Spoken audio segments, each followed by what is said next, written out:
बिस्मिल्लाहिर्रहमानिर्रहीम। अस्सलाम वालेकुम। मैं हूं अकील शहजाद और आप देख रहे हैं हिस्ट्री लोडेड। कुरैश उस्मान एपिसोड 166 का दूसरा ट्रेलर आ चुका है।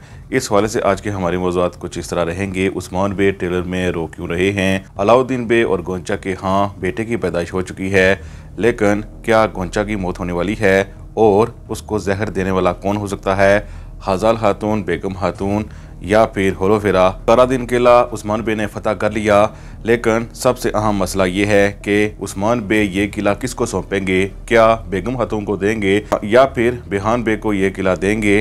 क्या बेहान बे फातिमा और किला दोनों को हासिल कर लेंगे? आज के हमारे मौज़ूआत यही रहेंगे, लेकिन वीडियो शुरू करने से पहले आपसे गुजारिश है कि अगर आपने हिस्ट्री लोडेड को सब्सक्राइब नहीं किया तो ज़रूर सब्सक्राइब कर लें। किस्त नंबर 166 का हमारा ये दूसरा तजिया है। कुछ टॉपिक रह गए थे जो इससे पहले हमने बताना अभी तक ज़रूरी समझा है कि अलाउद्दीन बे के हवाले से आप बिल्कुल आराम और सुकून से बैठ जाएं, उनकी शहादत नहीं होगी।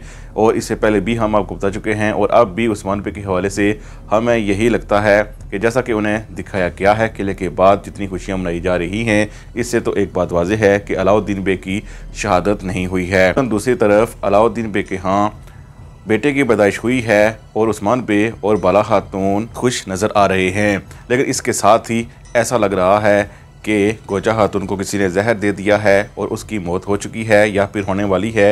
ये तो आगे चलकर हम आपको बताएंगे, लेकिन सबसे पहले आपको बताते चलें कि जहर किसने लाया और किसने दिया, आपको बताते चलें। जैसा कि ट्रेलर में आप देख सकते हैं कि हज़ाल खातून और बेगम खातून आपस में लड़ रही हैं, दोनों एक दूसरे पर इल्ज़ाम लगा रही हैं जहर के हवाले से, लेकिन हमें लगता है कि ये जहर होलोफेरा के तरफ से आया है। यानी होलोफेरा जब कई कबीले में आई है तो उसी वक्त जहर भी साथ आया है और जहर भेजने वाला कोई और नहीं बल्कि लुकासी है। इस हवाले से हम मज़ीद आपको ये बताते चलें कि होलोफेरा को इस जहर के बारे में नहीं पता। पिछली एपिसोड में आप जानते हैं कि होलोफेरा के साथ एक लड़की भी लोकास ने कहा था कि ये आपके साथ रहेगी। यकीनन लोकास ने वो जहर उस लड़की को दिया। कबीले में किसी की मदद हासिल की गई ये जहर देने के लिए, लेकिन सवाल ये पैदा होता है कि क्या गोंचा की मौत हो सकती है? उस्मान बे ट्रेलर में रो तो रहे हैं किसी की मौत या उस्मान बे का बड़ा नुकसान तो हो चुका है, वो अलाउद्दीन बे तो हरगिज़ नहीं हो सकते और गोंचा की आगे चलकर कोई कहानी भी हमें सामने नज़र नहीं आती। लेकिन अभी के लिए हमें लगता है कि गोंचा की ज़्यादा इम्कान इसी बात के हैं कि उसकी मौत ना हो। ज़्यादा इम्कान इसी बात के हैं कि अलाउद्दीन बे के जो अभी बेटा पैदा हुआ है उसी की मौत हो गई है। ये मौत जहर की वजह से ही हो सकती है कि मुमकिन है कि जब बच्चा पेट में था उसी दौरान ही गोंचा खातून को जहर दिया गया है, बेटे की पैदाइश हो गई, लेकिन उस जहर का असर बच्चे पर भी हो गया और चूंकि गोंचा अभी बड़ी है तो उस पर जहर इतना असरअंदाज ना हो सका। यानी ज़्यादा इम्कान इसी बात के लगते हैं कि अलाउद्दीन बे के बेटे की वफात हो चुकी है।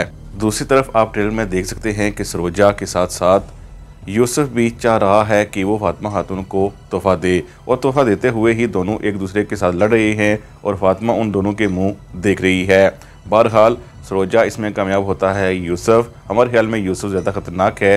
सरोजा फिर भी किसी हद तक एक अच्छा इंसान हो सकता है क्योंकि उसके माँ बाप सिर्फ लालची हैं, वो इतने बड़े मनसूबा साज नहीं हैं अभी के लिए। आगे चलकर क्या हो जाते हैं अभी कुछ नहीं कहा जा सकता। लेकिन दूसरी तरफ चूंकि किला उस्मान बे ने हासिल कर लिया है और बेगम खातून के साथ साथ बेहान बे ये समझते हैं कि किला उनको मिलेगा। इन दोनों में से उस्मान बे किला किसको देंगे कंफर्म आपको बताएंगे, लेकिन ये बताने से पहले आपको बताते चलें कि चूंकि वज़ीर उस्मान बे के नहीं आया, जब वो दोबारा करासी बे से मिलने के लिए गया है तो उस्मान बे वहाँ पहुँच चुके हैं और उस्मान बे ज़ाहिर है करासी बे का चेहरा उसके सामने रखने की कोशिश करेंगे, लेकिन चूँकि वज़ीर कभी भी उस्मान बे का साथ नहीं देगा तो वो उस्मान बे को अभी के लिए कुछ अच्छे रिस्पॉन्स नहीं देगा। लेकिन चूँकि उस्मान बे उन सब को बता देंगे कि कुदस अमानत के हवाले से वो कुछ ना कुछ जानते हैं, इसलिए वज़ीर की मजबूरी होगी कि वो भी आगे चलकर कई कबीले की तरफ आए।